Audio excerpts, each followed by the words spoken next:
I'm Clara Hale, 32 freelance editor, part-time barista, full-time disappointment. At least, that's how my family tends to frame it. I come home every Christmas, no matter how busy I am, no matter what it costs. I show up with the wine, the gifts, the soft smile. I sit at the same spot at the same table, like I still belong there, like I'm still part of the Hale family. That's what I thought I was doing this year, too. The house was quiet when I walked in. Not cozy quiet, wrong quiet. No laughter, no overbaked cinnamon cookies, no Bing Crosby on the dusty stereo. Just the fake tree blinking in the corner and the sound of metal tapping porcelain. I followed it into the kitchen, and there she was. My grandmother Dorothy Hale, 81, in her favorite purple knit sweater, the one with the little snag on the left sleeve she never let me fix. Her hair was up in its usual soft twist, though I could tell she'd done it without help this time. A plate of cold ham and stuffing sat in front of her, half-eaten forgotten. She looked up and smiled when she saw me, the kind of smile you give someone when you're glad they came, but sad they had to. "You're early, sweetheart," she said. Her voice was thin this year. Tired, I set my coat on the chair, careful not to let the door slam. "Where is everybody?" Grandma didn't answer. She just reached across the table with a trembling hand and slid something toward me. It was a torn piece of notebook paper, folded once. No envelope. My name. Clara, written in my mother's handwriting, spent your $8 and $500 loan on the family cruise. Sorry, take care of Grandma while we're gone. Mom.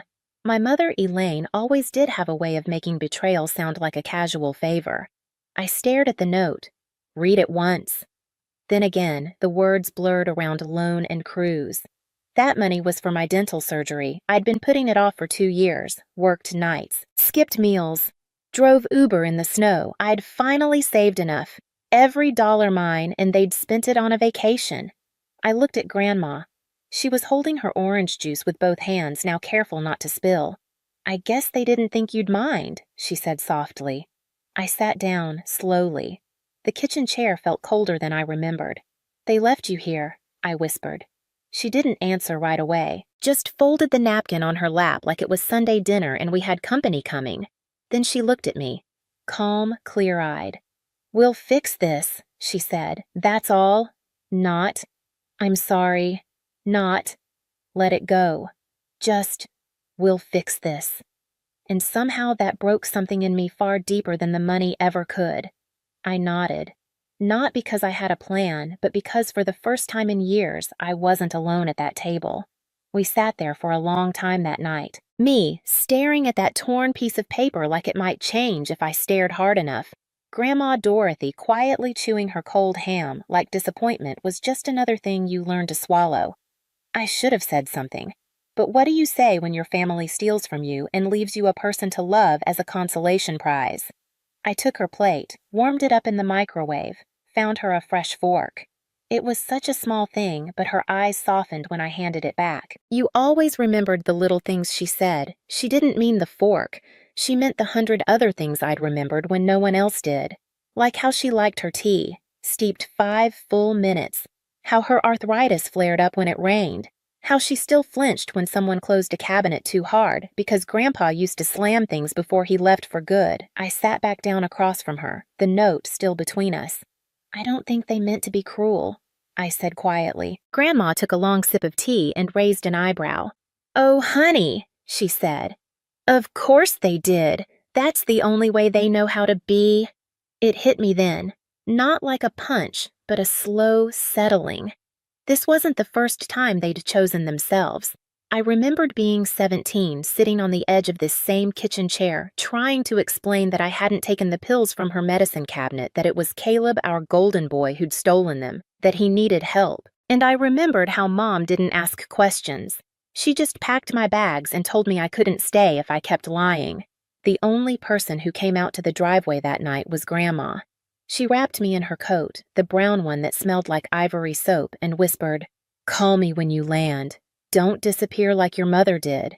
She was the only one who ever checked in after that, birthdays finals. One winter when I had the flu, she mailed me a wool hat she crocheted herself. It still had 3 loops missing on the rim.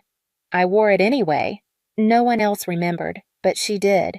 Now she sat across from me, 81, with the same steady eyes. I guess, I said slowly. They never really saw us as part of the story.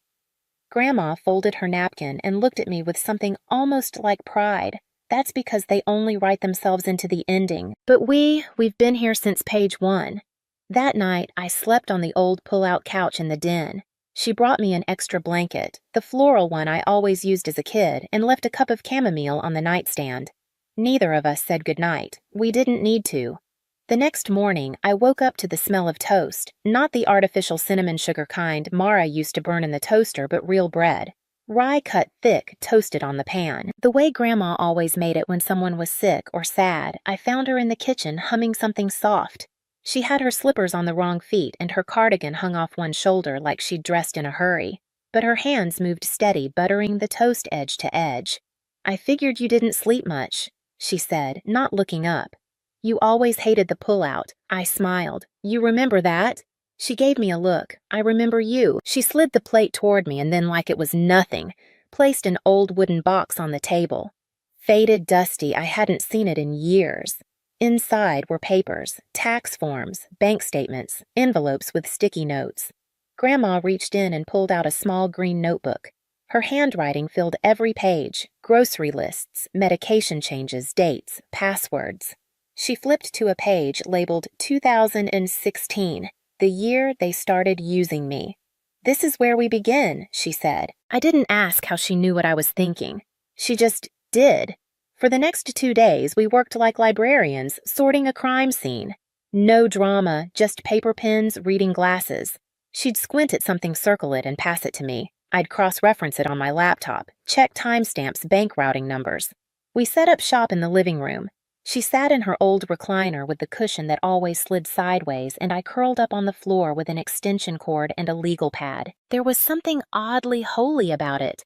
Quiet, focused, like building a case in the church pews. In between scans and highlighter marks, we talked. She told me about the first time Caleb asked to borrow her debit card just for gas, how it turned into grocery bills, then cash withdrawals. Then, one day, she noticed her pharmacy copay had bounced. "I didn't want to believe it," she said, "but I also didn't want to be the kind of mother who raised children who'd do that. So I told myself maybe it was a mistake." I nodded. "They rely on that." She looked over the rim of her glasses. "They rely on the women in this family having short memories and big hearts. We found proof of cruise deposits, Mara using Dorothy's login from an old shared tablet. A paper trail of emergencies that ended up as Sephora orders and PayPal charges for concert tickets Caleb had been sending himself cash every other Friday from Grandma's pension fund. When we broke for tea, she added a slice of lemon to my cup without asking. "You still like it this way, don't you?" I did. I always had. We didn't say the word revenge, not once, because this wasn't about punishment. It was about truth. And the truth was, they'd left her. Left me, not once but in pieces over years. Now we were collecting those pieces. One receipt, one password, one screenshot at a time. By the end of the second night, we had a folder, color-coded, dated, cross-referenced. Dorothy patted it like it was something living. "This isn't justice," she said, "but it's proof. And sometimes, sweetheart, that's enough." They came back on a Sunday. I knew they would. Elaine never missed Sunday dinner, even when she was the one who didn't cook it. She'd want to be seen returning, want to walk in like nothing happened, like Dorothy hadn't been abandoned with a carton of orange juice and a 9-word note. Grandma and I were ready, but not in the way they might have imagined. No shouting, no confrontation. Just a folder on the dining table, my laptop fully charged, and a chair set at the head of the table where Dorothy always used to sit before they started ignoring her. All together, I made tea. Not for them, for us. At 5:47 p.m., headlights swept across the living room wall, a car door slammed, then another laughter outside, high-pitched, effortless. The front door opened like it always had without knocking. "Ugh," Mara groaned, dragging her designer suitcase across the entryway. I swear the last night on the ship gave me hives, too much shellfish, behind her.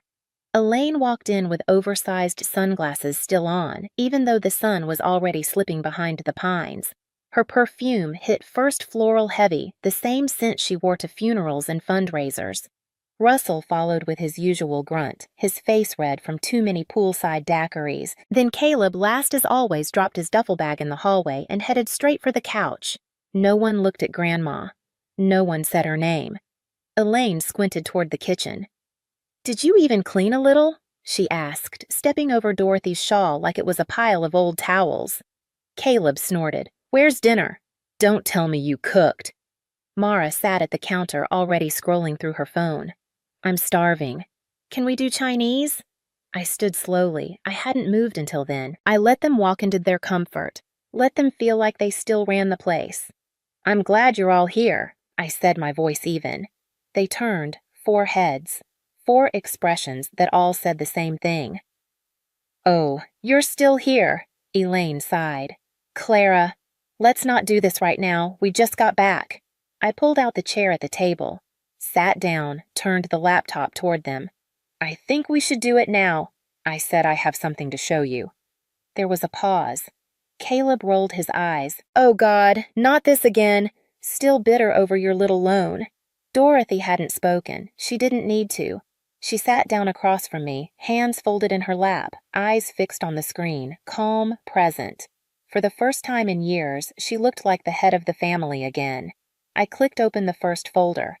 Label transactions, unauthorized. The room was still. Then the video began. The video wasn't flashy, just a screen recording of a spreadsheet, white background, black text, clean rows, dates, amounts, recipients, every withdrawal from Grandma's pension account for the past 2 years, names attached, store locations, timestamps. Elaine leaned in, squinting. "What is this?" I answered without looking at her. "It's where the cruise money came from." Mara laughed, nervous. "You're making this a bigger deal than it is."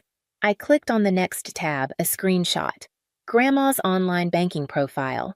Logins from a device registered to Mara's email. Transactions made minutes apart from Caleb's Venmo activity. Elaine's voice dropped Clara. Another click. An email exchange from Elaine's account to Mara. I used the pin she left on the fridge. "He won't notice the deposit missing." Mara replied. "He's a softie. Plus, who leaves Grandma alone on Christmas anyway?" The room shrank.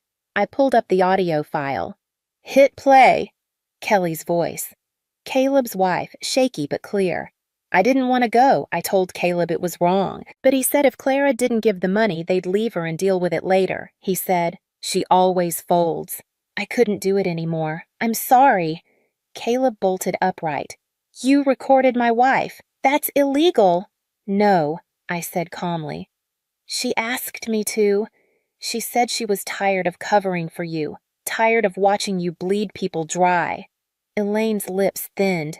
"You little snake, after everything we've done for you." "You mean taken from me," I said. I opened the last window. An email draft addressed to the Social Security Fraud Division, Grandma's elder care attorney, 2 local news desks, and the county ombudsman. Subject: formal report of financial elder abuse. Evidence attached. You have 48 hours. I said, eyes steady to return every cent. The silence after that was alive, a waiting thing. Then Dorothy stood. No anger, just a slowness that made everyone watch. She moved to the head of the table, placed her hand on the chair back like it was once again hers to command. Her voice was quiet, but it carried. "I raised 3 of you. I changed your diapers, wiped your noses, paid your school lunches. And when my hips gave out, you left me with frozen carrots in an empty house so you could drink champagne on stolen money." She looked at Elaine, then Caleb, then Mara. "You're lucky it's Clara asking for the money. If it were me alone." She let the sentence hang. Russell cleared his throat and left the room. Mara started to cry. Said she didn't know it was that serious. Elaine muttered something about being destroyed by this mess. Caleb stared at me like I'd betrayed him. "You're not family anymore," he spat. I smiled. "Not cruel. Just free. I know. They didn't believe I would do it. Even after I showed them the email, even after Grandma stared them down with 81 years of quiet memory, they still thought I was bluffing, that I'd fold like I always had. I didn't. 48 hours passed. Nothing moved. Not the money, not a single text. So I sent the email, attachments and timestamps, screenshots, audio names. At 6:13 p.m., I got a response. Case opened. Thank you for your submission. The next morning, it all cracked open. News alerts, missed calls, messages from numbers I didn't save anymore. You didn't have to take it this far. We're family. You're making it worse. I forwarded every message to Natalie Grandma's attorney, a woman with the voice of a librarian and the spine of a federal agent. She didn't flinch. By noon, formal letters went out.